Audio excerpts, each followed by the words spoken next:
Pito ka mga motorsiklo ang na-impound sa Highway Patrol Group sa Cagayan de Oro City Police o Cagayan de Oro City Police Office ug Roads and Traffic Administration. Humanadakpan ang mga rider niini dihang nagpahigayon og drag racing sa National Highway sa syudad. Ani report exclusive.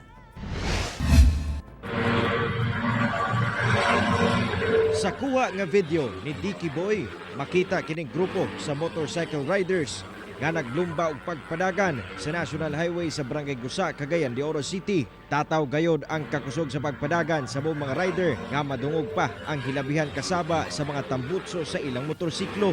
Gani, makita pa ang ubang rider nga samtang nag-drag race daw naghigda na sa ilang mga motorsiklo. Wala madugay sa pagpanguna sa Barangay Council sa Gusa, uban ang Highway Patrol Group 10, Agora Police Station ug Roads and Traffic Administration, gipang dakop ang mga pasaway nga riders. Anaa sa pito ka mga motorsiklo ang gipang impound sa otoridad.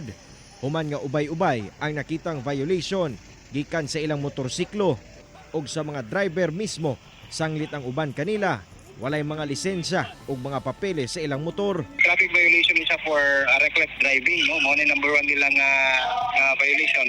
And aside from that, usually mong sa tuang experience before it's either open pipe, modified kanang gitawag na to modified buffers.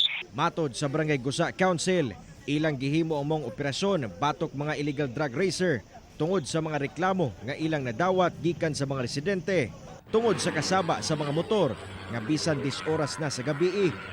Labaw nga peligroso kini dili lang sa kinabuhi sa riders apan hasta na sa madamay nga motorista ug mga residente sa lugar. Dili man namo mahimo nga kamera because unsa may among panlaban kung ang drag race na ay armas or na di ba nato ibawan kay di man na sila tagagusa nagpuyo man na sa nagkalain-lain nga mga lugar. Karon anaa pa sa nagkadiyang buhatan sa RTA ug HPG ang mga na-impound nga motor ug dili pa kini makuha hantod dili nila atubangon ang mga violation nga ilang nahimo.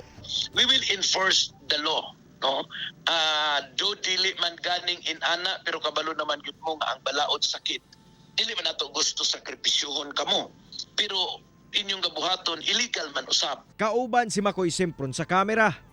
Ako si Cyril Chavez para sa One Mindanao.